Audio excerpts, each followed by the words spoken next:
M'dzina la Atate ndi la Mwana ndi la Mzimu Woyera. Amen. Tikulandireni abale ndi alongo mwa Ambuye pano pa tilankhuleni Ambuye.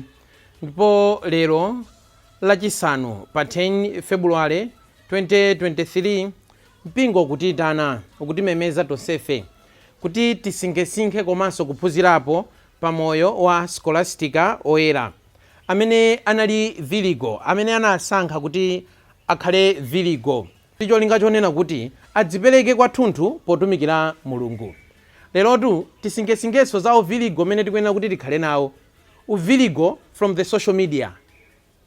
Ambiri mwa ife timalephera kutumikira Mulungu, timalephera kupita kumphakati, timalephera kupita kuchinyamata chifukwa chonena kuti nthawi zambiri timapeza kuti tili pa social media, tili pa Facebook, tili pa WhatsApp.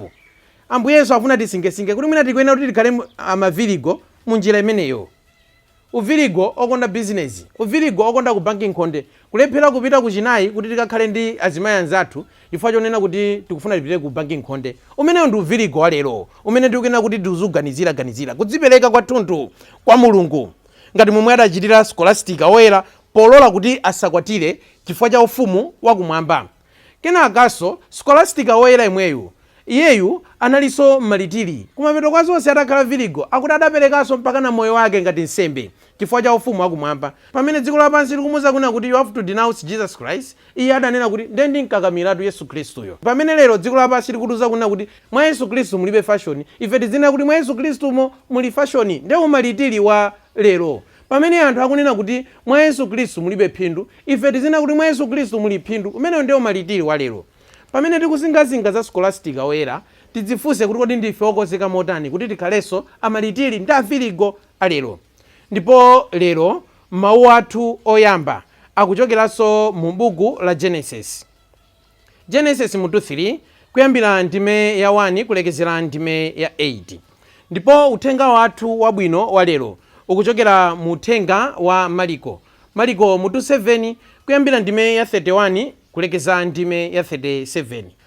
Amene akutiwerengera uthenga wabwino komanso kutigawira mawu ndi Reverend Father John Kaliwamba kuchokera mu Archdiocese ya Lilongwe. Abale ndi alongo, tiyeni tikhalire limodzi. Yesu achiritsa gonthi. Ambuye akhale nanu, akhalenso ndi mzimu wanu. Uthenga wabwino monga adalembera Mariko oyera. Ulemu kwa inu Ambuye. Yesu adachokanso ku dera lija la ku Tiro namayenda kudutsa ku dera la ku Sidoni kupita ku nyanja ya ku Galileya kudzera pakati pa dera la mizinda 10. Anthu ena adabwera kwa iye ndi munthu yemwe anali gonthi ndi wolankhula movutikira. Anthuwo adampempha Yesu kuti amchiritse pomusanjika manja munthuyo. Yesu adamtengera munthu uja pambali kunchotsa pa khamu la anthu. Adabisa zala m'makutu a munthuyo nalavula malovu nkukhudza lilime la munthu uja. Adayang'ana kumwamba nadzuma nkumuwuza kuti efeta, ndiye kuti tsekuka.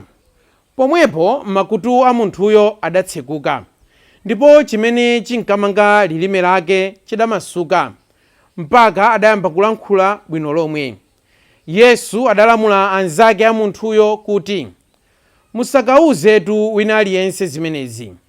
Koma ngakhale adawaletsa mwamphamvu choncho, iwo adanka nalengeza ndithu zimenezi. Ndipo anthu adazizwa kopitirira ndithu. Adati, ameneyu amachita zonse bwino, ngakhale agonthi amawachiritsa nkumava, ndipo osalankhula amawalankhulitsa. Uthenga wa Ambuye. Ulemu kwa inu Ambuye Yesu Khristu. Lero Ambuye Yesu ati akuchiritsa gonthi komanso munthu amene amalankhula movutikira.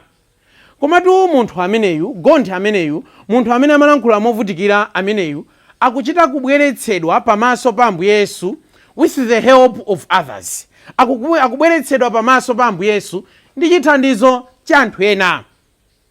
Kodi uthenga wabwino wa lero ukutanthauza chani?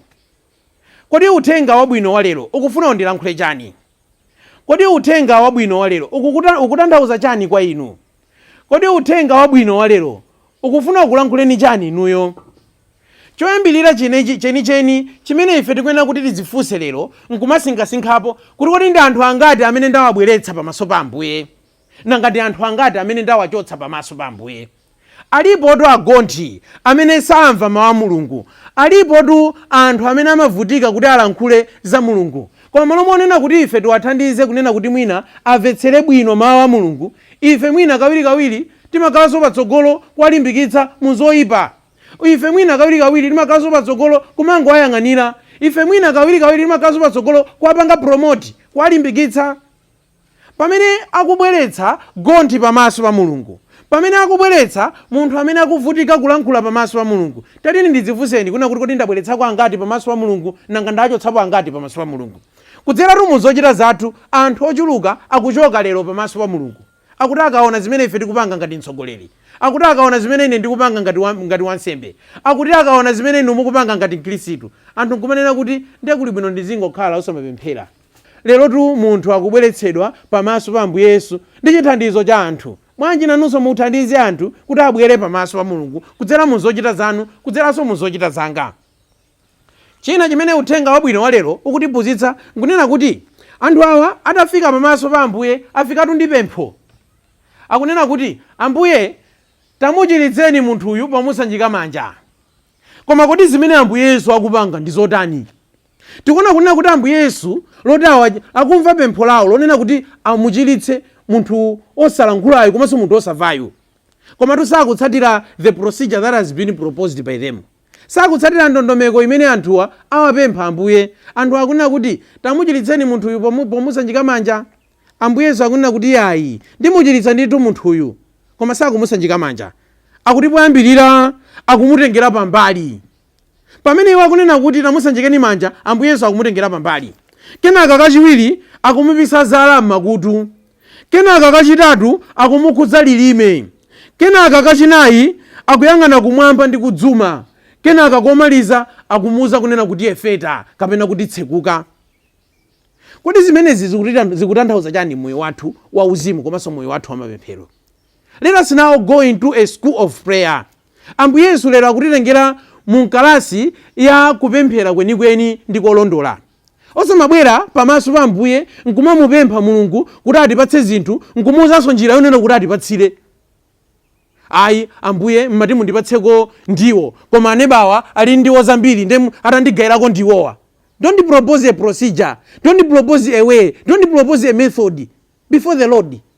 Let us come pamaso pa Mulungu nkupempha zimene ife tikufuna, osapempha ndi njira yomwe yonena kuti atipatsire. Ambuye ine ndimafuna nditapita ku university, koma university yake itakhala yakunja. Osapempha njira yonena kuti Mulungu atipatsire madalitso. Ayi Mulungu singamuyike pakona kunena kuti Mulungu amachita zinthu moteremu. Lero Mulungu akutiuza kunena kuti is a God who is free.